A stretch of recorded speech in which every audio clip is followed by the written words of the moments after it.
Hello, welcome to HITC Sport. Right, let me get this straight. To get to a first major final in over 50 years, England have to beat Ukraine and one of Denmark or Czech Republic. Excuse me while I go and eat a Vaseline sandwich. Excuse me while I go and emigrate to a cave in western Bangladesh. What is this? As a proud Irishman, am I really gonna have to mentally prepare for this? July 11th at Wembley, England in a final. Lads, I am not ready for this. It's like walking in on your dad flossing his arse with your toothbrush. I am not equipped to deal with this. Honestly, if this actually happens, I'm gonna wake up the morning of the final and sweat about 3 liters into a toilet bowl. I'll just be praying that the England team chef serves up a hotel pre-match meal of expired pizza he found in a bin. But honestly, if you do win the tournament, just think of me crying on the couch into a bowl of wet Rice Krispies. Lads, I would rather check the prostate of a 63-year-old monk. I would rather eat a bowl of dead piglets. I would rather chew off my own foot than accept that reality. I used to think Despacito was the most overrated thing on the radio, to the point where I almost used to pray that Justin Bieber would develop mouth ulcers. But no. Now, everywhere you look, it's coming home! Christ, Wolf, turn on the telly now! And the Cookie Monster is probably singing it on Sesame Street. Ah yes, nothing like an out-of-tune, drunken, zombified song. It's been like hearing Wonderwall at 5 AM in the pub. No, please, I'd rather let a pigeon urinate on my face. This summer, I felt like I've seen this face more than my own reflection. Honestly, this man looks like someone you'd find trying to sell jars of his nipple hair outside the bus station. But yet apparently he's a national treasure. Ours is something called Twink. Listen, YouTube right now is polluted with scenes like this. Yes! Come on! Get in there! Shut up! Yeah, I'm very happy for you all. I'm not. I'm like that bitter old man at the wedding who secretly wishes the couple fall down an elevator shaft on their honeymoon. You get a pathway to the final using 2 of our players, while we get played off the park by Luxembourg. Yes, England beat Germany 2-0. Hooray! But you know what, lads? This is a video where I expose the English YouTubers. Now don't worry, I haven't set up a webcam in Mark Goldbridge's bedroom. I don't think anyone really wants to see a 40-year-old make love to a rubber duck. But just roll the clip. If he picks a team like that, I'm confused. I'm confused, Gary. Because part of me's thinking I want us to lose. Because I don't want to grind out a win with a back 5 and 2 holding midfielders. If it's a back 5, I want us to lose. I don't want England to go through playing like that. I want us to go through using Grealish and using Mount and using Foden. I want us to play a back 4. I want us to drop Kelvin Phillips. I don't want a back 5 and 2 holding midfielders. I don't want to go through like that. Listen.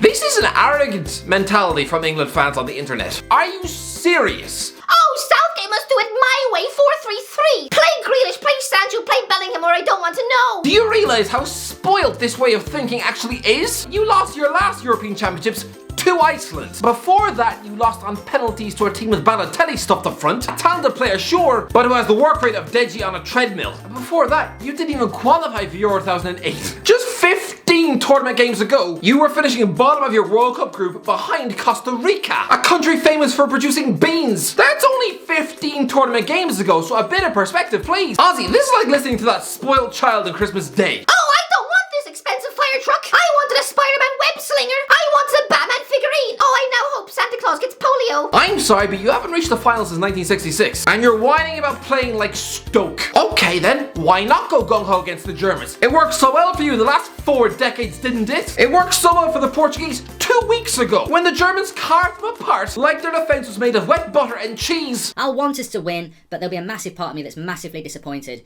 by the lack of ambition. I never want to see an England side that's got Grealish, Mount and Foden on the bench. That to me is disgusting. It makes me want to vomit. Beating Germany with a back 5 makes you want to vomit. Okay, bit weird. If that does make you vomit, you should probably see the doctor. Because unless you're watching 2 Girls 1 Cup on an adjacent TV, or watching a live stream of Boris Johnson trying to tackle the perils of diarrhea, your body shouldn't really be doing that. It's a back 5, get over it. Yeah, 3-4-3. God, remind me, who won the Champions League final last month? What formation did they play? It's almost as if Southgate is moving with the times. But I don't have to follow England through thick and thin if you've got a Pratt in charge who plays a back 5 and 2 holding midfielders. You do. You very much do have to still follow them. This annoys me, okay? I am a passionate Irishman, and who do we have in charge? I'll tell you who. The former manager of Dunfermline Athletic, Bohemians and Longford Town. I sat through 33 Paul McShane caps. Our most successful manager over the last 20 years had just been sacked at Sunderland and played a style of football that made you want to yank out your own teeth. But they are still my country, and I follow them through thick and thin. We just lost to Luxembourg. We don't see me throwing the towel. This constant whining by everyone because Southgate is omitting your favourite player and threatening to quit supporting the team. We don't have It's Coming Home song.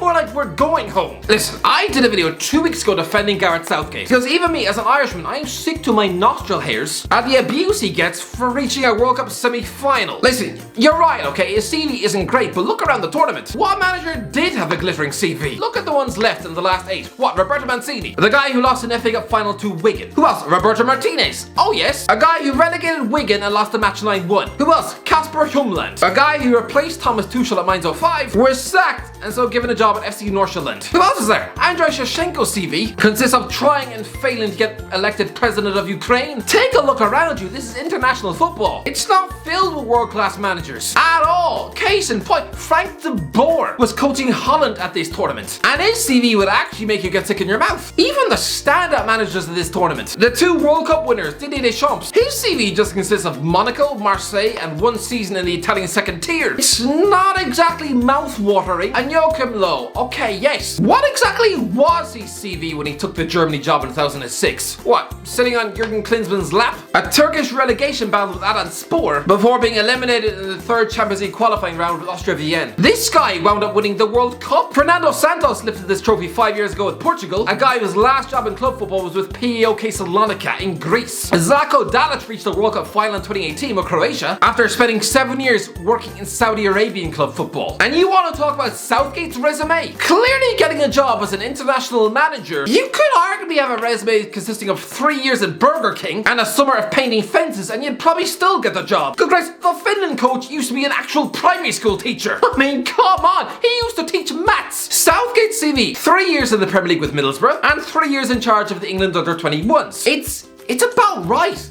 He's not exactly out of his depth. He's not coming up against tactical geniuses in this tournament. Sure, chuck him into the Premier League and maybe he would be found out, but I can tell you, at international football, even Steve Bruce will be doing a good job here. Club managers usually go into international football when they're washed up or when their career just hasn't taken off. Like Spain's World Cup winner Vicente Del Bosque. A Champions League winner with Real Madrid, yes, but the only reason he took the Spain job in 2008 was because he'd just been sacked by Besiktas and his career was in a ditch. Jurgen Klinsmann managed to reach a World Cup semi-final, but as a club manager, he didn't last more than a year at either Bayern Munich or Hertha Berlin. No, Southgate isn't good enough to manage Manchester United, but to manage the England national team, absolutely he is. And you know what? I'll say it, judging by his tactics and his record with the England team so far, he is one of the best international managers on the planet. For me, if you're not going to win that, if you're not going to beat the Scots, then who are you going to beat? Do you know what I mean? You're not going to go far in the tournament if you can't beat Scotland. Oh, you drew 0-0 with Scotland in major tournaments. How embarrassing! How will I look my own mother in the eye? Time to now drink cat food through a straw. Anything to distract myself from this reality.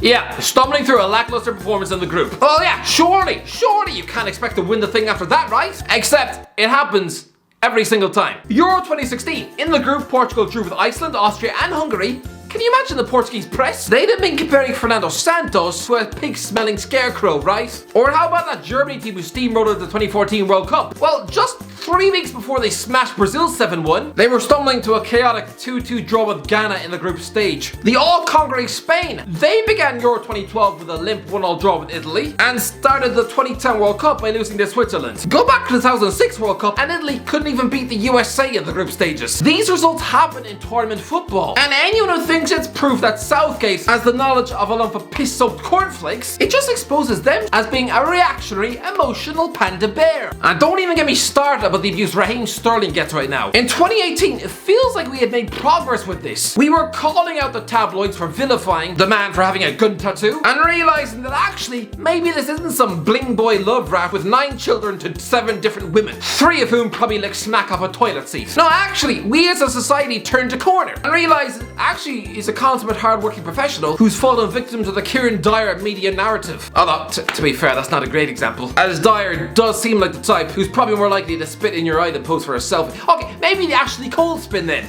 I mean, I think we've seen since he retired, he's actually a pretty quiet, humble, down-to-earth guy. He just happened to cheat on a pop star.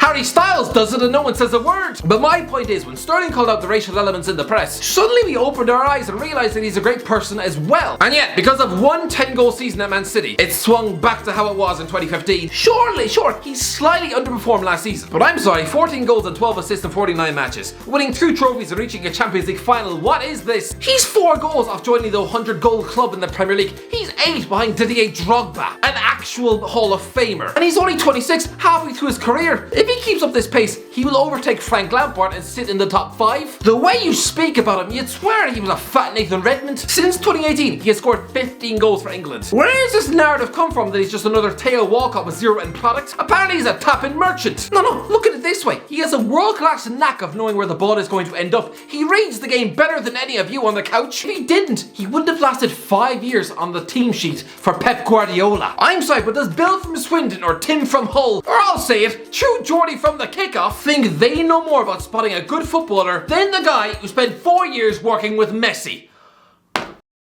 Anyway, that is the end of the video. Let me know in the comment section, what do you think? If you've enjoyed the video, if you agree with me, smash a like button, smash the subscribe, and as always, I'll talk to you in a while.